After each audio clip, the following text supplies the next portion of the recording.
18-19 ಚಲನಚಿತ್ರ ಪ್ರಶಸ್ತಿ ಪ್ರದಾನ ಮಾಡಬೇಕಾಗಿತ್ತು.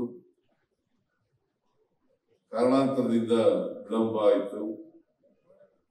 ಅದಕ್ಕೆ ನಾನು ತೀರ್ಮಾನ ಮಾಡಿದ್ದೀನಿ, ವಾರ್ತಾ ಇಲಾಖೆಯ ಜೊತೆ ಚರ್ಚೆ ಮಾಡಿದ್ದೀನಿ.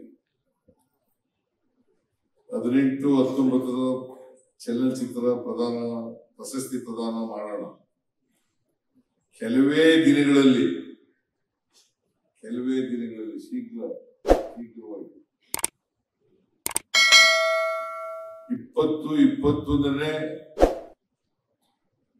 ಚಲನಚಿತ್ರ ಪ್ರಶಸ್ತಿ ಪ್ರದಾನವನ್ನ ಮಾಡ್ತೇವೆ ಅಂತಕ್ಕಂಥ ಮಾತುಗಳನ್ನು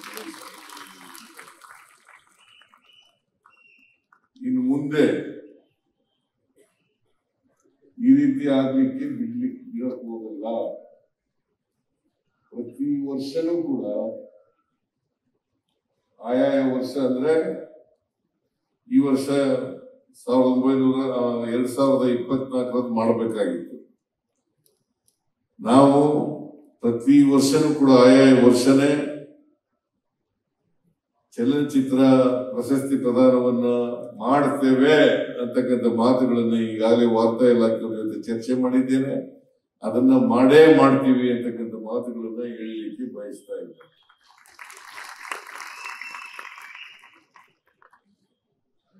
ಇದು ಆ ವರ್ಷ ಮಾಡಿದ್ರೇನೆ ಅದಕ್ಕೆ ಅರ್ಥ ಬರೋದು.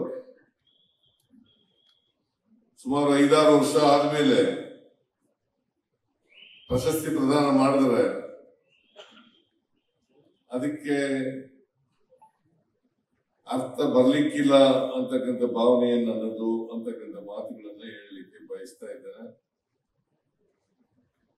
ಈ ವರ್ಷ 2018 ಮತ್ತು 19ನೇ ಸಾಲಿನ ರಾಜ್ಯ ಚಲನಚಿತ್ರ ಪ್ರಶಸ್ತಿ ಯಾರ್ಯಾರು ಪಡ್ಕೊಂಡಿದ್ದಾರೆ, ವಿಜೇತರಿದ್ದಾರೆ, ಪುರಸ್ಕೃತರಿದ್ದಾರೆ,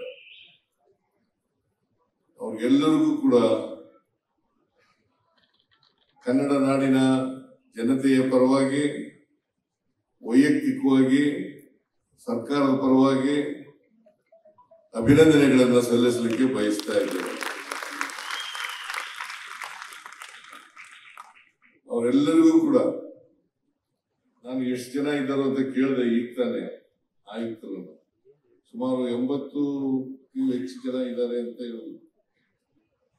ಅದಕ್ಕೆ ನಾನು ಹೇಳಿದೆ, ನಾನೇ ಮೊದಲು ಮಾತಾಡ್ಬಿಡ್ತೀನಿ, ಆಮೇಲೆ ಪ್ರಶಸ್ತಿ ಪ್ರದಾನ ಮಾಡೋಣ ಅಂತ ಹೇಳಿದೆ.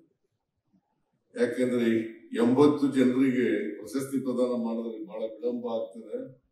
ಆಮೇಲೆ ಬಹಳ ಜನ ಪ್ರಶಸ್ತಿ ಪ್ರದಾನ ಆದ್ಮೇಲೆ ಹೊರಟೋಗ್ಬಿಡ್ಬೋದು.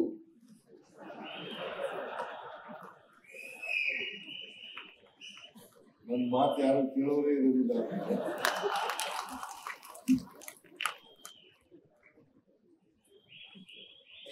ಗೋವಿಂದ ಒಬ್ಬ ಇರ್ತಾನೆ.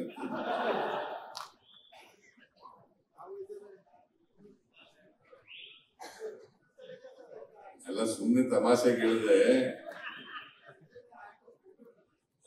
ಬೆಂಗಳೂರಿನಲ್ಲ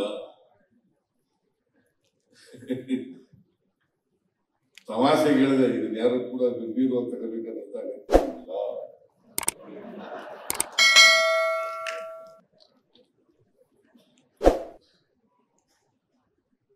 ನೀವು ಇರ್ತೀರಿ, ಬಹಳ ಜನ, ಕೆಲವರು ಹೊರಟೋಗ್ಬೋದು, ಬಹುತೇಕವಾಗಿ ಇರ್ತಾರೆ. ಆದರೂ ನಾನು ಮುಂಚಿತವಾಗಿ ಮಾತನಾಡಬೇಕು ಅಂತಕ್ಕಂಥದ್ದನ್ನ ಆಯುಕ್ತರಿಗೆ ಹೇಳಿದೆ. ಆಯುಕ್ತರು ಇಲ್ಲ ಪ್ರಶಸ್ತಿ ಆಮೇಲೆ ಮಾಡ್ತೀವಿ, ನೀವು ಮೊದಲು ಮಾತಾಡ್ಬಿಡಿ ಸರ್ ಅಂತ ಹೇಳಿದ್ರು. ಹಾಗಾಗಿ ಮಾತಾಡ್ತಾ ಇದ್ದೇನೆ. ಲೇಟೆಸ್ಟ್ ಹಾಗೂ ಇಂಟ್ರೆಸ್ಟಿಂಗ್ ಸುದ್ದಿಗಳಿಗಾಗಿ ಬಾಸ್ ಟಿವಿ ಕನ್ನಡ ಚಾನೆಲ್ನ ಸಬ್ಸ್ಕ್ರೈಬ್ ಮಾಡಿ. ಹಾಗೆಯೇ ಬೆಲ್ ಐಕಾನ್ ಪ್ರೆಸ್ ಮಾಡಿ. ಇದರ ಜೊತೆಗೆ ಫೇಸ್ಬುಕ್, ಇನ್ಸ್ಟಾಗ್ರಾಮ್, ಎಕ್ಸ್ ನಲ್ಲೂ ಮಿಸ್ ಮಾಡದೆ ಫಾಲೋ ಮಾಡಿ.